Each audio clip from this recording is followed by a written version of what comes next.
GoProvidence.com is giving us tips from the pros today. Our pro is Matt Gennuso from Che Pascale. And Chef, thanks for joining us today. I like this tip that we're going to learn. We're going to learn how to tie a roast. Tie a roast, yes. It's important. It is important to do. It is very important, but what else is important is, of course, the ingredients that we're going to use. So take us through what we have today. So what we're going to do is we have, obviously, our roast, which has been tied already. We're going to do one later. Great. We have Mirepoix, or aromatic vegetables, so that's sort of the backbone of all our cooking. Very nice. So it's carrots, onions. In this case, we're using celery root. Celery root, but you also can use celery. Okay. But it's the winter time, or we're getting into spring, but we like to use celery root. Okay. We have some garlic, tomato paste, some fresh herbs. This is a little mustard rub that we make that we'll put inside the roast before we tie it. Yum. We have some red wine and veal stock. Okay. And then some cooked potatoes that we do ahead of time. All right, so you definitely want to cook that before? We do. For a stew, we like to cook the potatoes ahead of time, add them in at the end. That way it ensures we don't overcook them. Nice. So that they're perfectly cooked. I like that. And then we're also going to be making Salsa Verde, which is a green, fresh sort of salsa, if you will. So it's parsley that we use a mortar and pestle. Okay. And this looks fun. We'll use that later. We'll see, yeah. It's a lot of work, but we feel as though it really gets the flavor and the color from the herbs that we want. Okay. We have shallots that we soak in vinegar, so we say we've macerated the shallots. Wow. And then we have some capers. Excellent. And those three just get mixed with a little bit of olive oil, and then once the roast is done, we just drizzle it right over it. Wow. What's going on? Lots going on. So make sure you gather all these ingredients in your house right now that we can cook along with us. We're actually going to get started in just a little bit. Back to you. It's going very well. We're back in the Rhode Show kitchen this morning. GoProvidence.com, getting tips from the pros. Matt Gennuso is here from Che Pascale, and we're making braised pork shoulder. Now, the tip from the pro today is going to be how to tie this, right? We're going to learn how to tie a roast, hopefully. Okay. That's the idea. You know, I've tried this at home before, and for some reason, I'm never able to do it. You know, I see it on, magazines. You see, professionals like yourself do it. I can never do it the same way.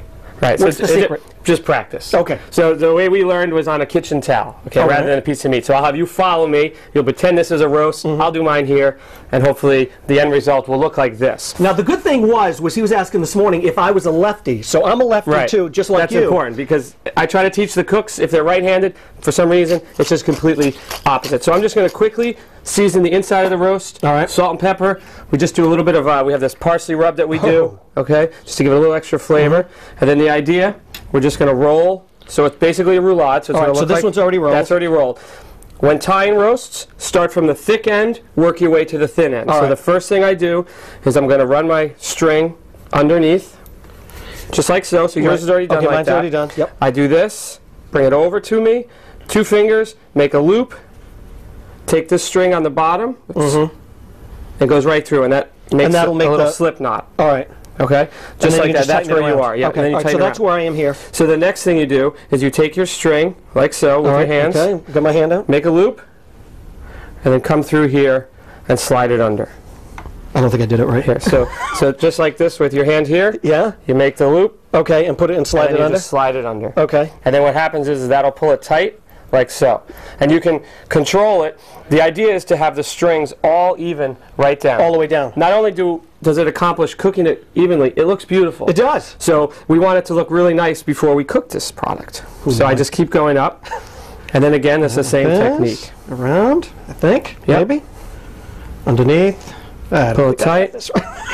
Yeah, see, that's the thing. When I went to school, this is how I practiced. It is. I took all my kitchen towels, face cloths, and I was tying these roasts. And it's even harder when you have a piece of meat because it's a little sticky, so it likes to move around. But again, it's hand like so. Around? Okay. All right, I'm going to keep learning how to tie this roast. And this only works for lefties, okay? So if you're out there, forget it. I'm a lefty. It's not working for me. In the meantime, back to you. We are back in the Rhode Show kitchen this morning. GoProvidence.com, Matt Gennuso, Che Pascale. Braised pork shoulder is what we're making. Okay, I was not successful at tying. No, but we finished it. And it looks good. You were tying a towel. It's okay. We want to worry about the real thing. Right. So we've tied the roast. We've seasoned it. We're going to sear it in a hot pan. All right. Yep. Get a little bit of color, caramelization. We add the mirepoix, the aromatic vegetables.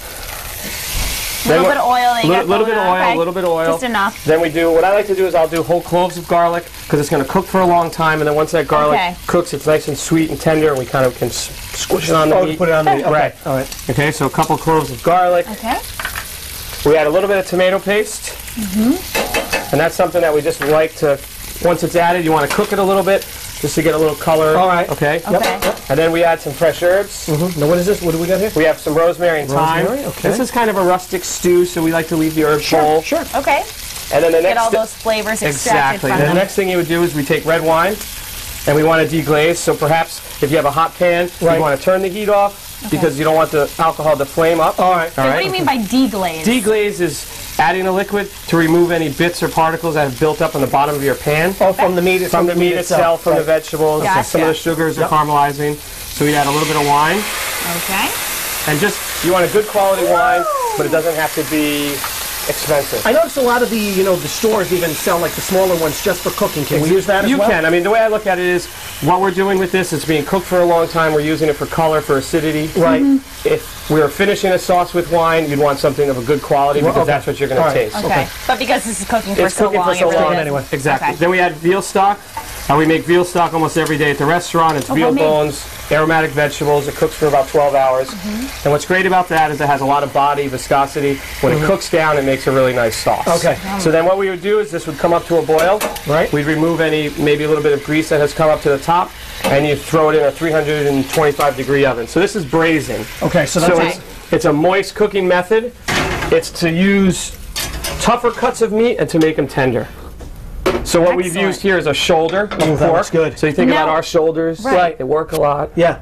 And about how long? I mean, how long was it in the boil on the pan for? Just bring it up to the boil. Just bring it to the boil, and Just to the that's it. boil. So that's all you need to And do. then And then throw in it the in oven, there. because Oh, again, we want a gentle cooking. Okay. So we wouldn't want to boil that stock. We just bring it up to temperature and throw it in the oven.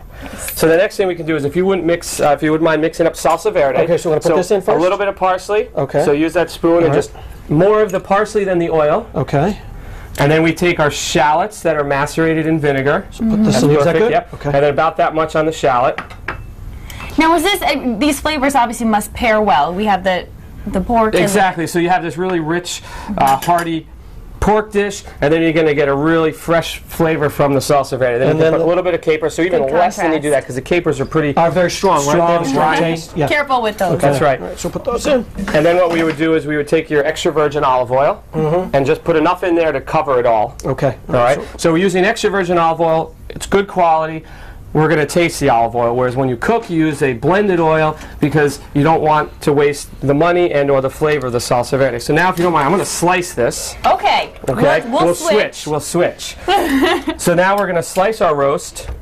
And that's held together so It's well. held together. Now you can we can overcook it, which is fine. It's just going to fall apart like pulled pork. Because it's been in there for so long. So we're just going to take nice thin slices.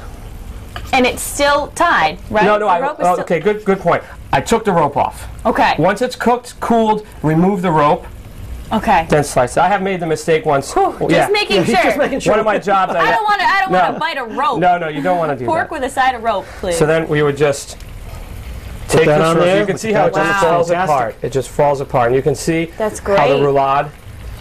And then Just spun in there. That's right. Excellent. And then we're going All to take right. a little bit of the sauce, You finish that off. and we would just pour this. Use my And spoon. we're pour that gonna, on? woo, it's very hot. All right, we're gonna finish plating. We're gonna try it in a little bit. Yes, Don't forget, we you are. can always get this recipe along with all of our others on WPRI.com. And just pour it right over. Now we're gonna send it back over to Mary. How's it going?